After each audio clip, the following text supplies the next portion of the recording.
Hello welcome to guys my new blog video. आज हामीहरू आएका छौं हैदराबाद ट्याङ्गबुनमा। म अंकल अनि भाइ अब हामीहरू टिकट काट्न जाँदैछौँ। टिकट काटिसकेपछि फाइनली गाइस हामीहरू भित्र आइसक्यौं। अंकल अनि भाइले चाहिँ चिप्स खाइरहेछन् अनि मैले चाहिँ भित्र आएपछि हल्का ब्लगिङ गर्न थाले। भाइले चाहिँ देखाउँदैछ फ्रन्ट भ्यू।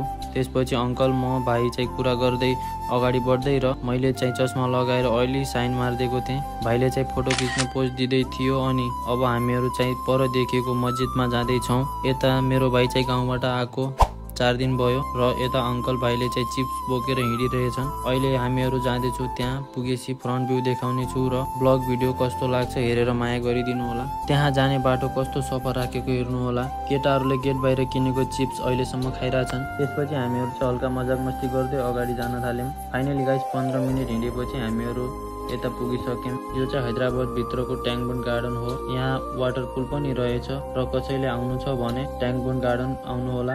मस्जिद त्यसको पछाडि छ। भाइहरू वाटर पुल हेरेर हेरै भएछन्। त्यसपछि हामीहरू घर आउने बेलामा एउटा अंकलले सोध्नु भयो 50 रुपियाँ 3 राउन्ड वाटर पुलमा भन्नुहुन्थ्यो, तर हामीहरूलाई लास्टै हतार भएको थियो घर आउन, तर हामीहरू जान सकेनौँ। त्यसपछि हामीहरू फेरि सिडी चढेर माथिदेखि तल जान थाल्यौँ र यो भ्यू लिनलाई माथिदेखि तल आएका थियौँ। सो गाइस आजको ब्लग चाहिँ यति नै। मन पर्यो सब्स्क्राइब गरिदिनु होला। मिल्नेछ अर्को ब्लगमा।